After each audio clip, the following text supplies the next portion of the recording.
అందరికీ నమస్కారం. అన్వితాస్ కుక్ హౌస్కి స్వాగతం. చవితి అంటేనే తాలికలు, ఉండ్రాళ్ళు, కుడుములు. ఈరోజు మనం ఈ వీడియోలో బెల్లం తాలికలు ఎలా తయారు చేసుకోవాలో చూద్దాం. తాలికలు కరెక్ట్గా విడిపోకుండా, పగుళ్ళు రాకుండా ఎలా తయారు చేసుకోవాలో కంప్లీట్ టిప్స్ అండ్ ట్రిక్స్తో ఈ వీడియోలో నేను మీకు చూపిస్తాను. వినాయకుడికి బెల్లం అంటేనే ఎంతో ప్రీతి. సో ఈరోజు మనం బెల్లం తాలికలు ఎలా తయారు చేసుకోవాలో చూద్దాం. పంచదార తాలికల్లో పాలు వేసుకొని చేసుకుంటాము. ఆ వీడియో నేను ఆల్రెడీ మీకు పోస్ట్ చేశాను. ఈరోజు మనం బెల్లం తాలికలు కావాల్సిన పదార్థాలు, తయారీ విధానం చూద్దాం. బియ్యం పిండి 1 కప్పు, మంచినీళ్ళు 1.5 కప్పులు, బెల్లం 1 కప్పు, తీపి ఎక్కువగా ఇష్టపడితే 3/4 కప్పు వేసుకోండి. యాలకులు 4, తురిమిన కొబ్బరి కొంచెం, నెయ్యి అండ్ తగినంత ఉప్పు. బెల్లం తాలికల తయారీ విధానం కోసం మనం ముందుగా 1 కప్పు బియ్యం పిండి తీసుకుందాం. ఇది బియ్యం పిండి. బియ్యం రవ్వ అనేది మనం ఉండ్రాళ్ళు చేసుకునేటప్పుడు వాడతాం. ఆ రెసిపీ కూడా నేను మీకు పోస్ట్ చేస్తాను. అయితే 1 కప్పు బియ్యం పిండికి 1.5 కప్పులు నీళ్లు వేసుకోవాలి. ఒక పాన్ లేదా కడాయి తీసుకొని అందులో 1.5 కప్పులు నీళ్లు వేసుకోవాలి. ఇది మరుగు వచ్చిన తర్వాత తగినంత ఉప్పు వేసుకోవాలి. నీళ్ళు తొందరగా మరుగు రావడం కోసం మూత పెట్టుకుంటే తొందరగా మరుగు వస్తాయి. ప్రసాదం ఏదో నైవేద్యం తొందరగా పూర్తవుతుంది. మనకి ప్రశాంతంగా కూర్చొని కాసేపు బొజ్జు గణపయ్యకి పూజ చేసుకోవడానికి టైం ఉంటుంది. సో ఇలా నీళ్లు మరుగొచ్చిన తర్వాత మనం ప్రిపేర్ చేసి పెట్టుకున్నాం కదా 1 కప్పు బియ్యం పిండిని. ఈ బియ్యం పిండిని నీళ్ళ పైన అలా స్ప్రెడ్ అయ్యేలాగా మనం వేసుకోవాలి. కానీ గరిటె పెట్టి మాత్రం కలపద్దు. జస్ట్ బియ్యం పిండి అలా వేసుకొని మళ్ళీ వెంటనే మూత పెట్టుకొని ఉడకనివ్వండి. బియ్యం పిండి కలుపుకోకుండా మూత పెట్టుకోవడం వల్ల ఉడకదేమో అనే డౌట్ మెత్తే మీకు అక్కర్లేదు. ఎందుకంటే ఈ రెసిపీ నేను చాలాసార్లు ట్రై చేశాను. ఇలా మనం కలుపుకోకుండా మూత పెట్టుకోవడం వల్ల బియ్యం పిండి అంతా బాగా ఉడికి ఉండలుగా ఫామ్ అవ్వకుండా ఈవెన్గా ఉంటుంది. మూత తీసిన తర్వాత 6 నిమిషాలు ఉడికి మూత తీసిన తర్వాత ఇప్పుడు మనం బియ్యం పిండిని గట్టిగా మెదుపుతూ కలుపుకుంటూ ఉంటే మనం చేసుకునే తాలికలు సాఫ్ట్గా, ఎలాంటి బేట్లు లేకుండా నైస్గా, చూడడానికి అందంగా కూడా వస్తాయి. ఇలా మనం ఉడికించుకున్న పిండిని మధ్యలో బాల్లా చేసి పెట్టుకోవడం వల్ల పిండి తొందరగా చల్లారిపోకుండా వేడిగా ఉండి తాలికలు చాలా సాఫ్ట్గా, చూడడానికి నైస్గా వస్తాయి.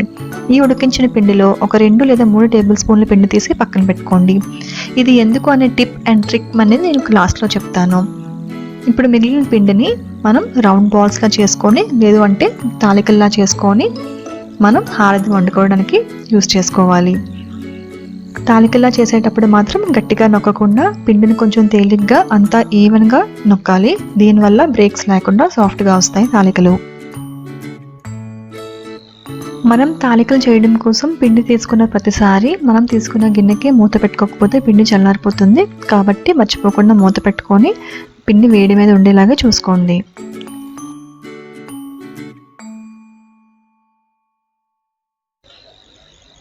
తాలికలు మరీ లావుగా చేసుకుంటే బాగా దలసరిగా అయిపోయి మనం పెట్టుకునే బెల్లం తాలికల్లోకి పీల్చదు. అలాగని తాలికలు మరీ పలచగా కూడా, సన్నగా కూడా చేసుకోకూడదు. మీడియం సైజులో ఇక్కడ చూపిస్తున్నట్టుగా చేసుకోండి. కాస్తని తాలికలు చేసుకున్న తర్వాత మనం చేసుకునే చపాతీ పీటకి పిండి అంటుకోవడం వల్ల తాలికలు సరిగ్గా జరగవు. ఇప్పుడు కొంచెం పొడిపిండి వేసుకొని మళ్ళీ తాలికలు చేసుకుంటే ఈజీగా మూవ్ అవ్వి తాలికలు కూడా సాఫ్ట్గా, ఎలాంటి బేట్లో బ్రేక్స్ లేకుండా వస్తాయి.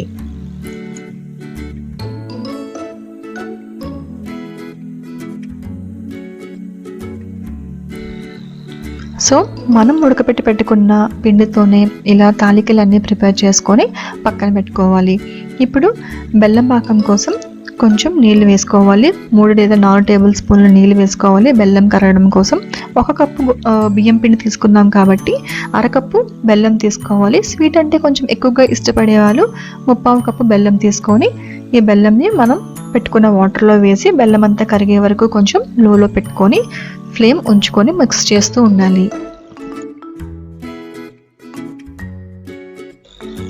బెల్లం కరిగేలోపు యాలకుల పొడి ప్రిపేర్ చేసుకొని పెట్టుకుందాం. యాలకులు మిక్సీలో అయినా పొడి చేసుకోండి, లేదు అంటే ఇలా మనం గ్రైండ్ చేసుకొని అయినా పొడి చేసుకోవచ్చు యాలకులని.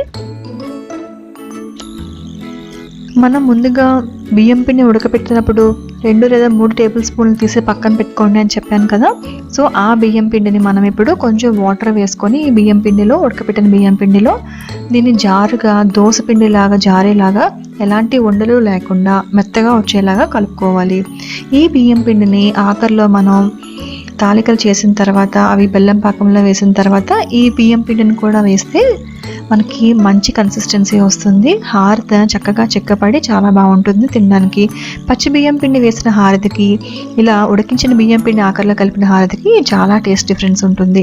ఇప్పుడు మనం ప్రిపేర్ చేసి పెట్టుకున్న తాలికల్ని మరిగిన బెల్లంలో వేసుకోవాలి. వేసుకొని ఎట్టి పరిస్థితుల్లోనే గరిటె పెట్టి కలపకుండా 4 నిమిషాల పాటు లో ఫ్లేమ్లోనే ఉడికించుకోవాలి.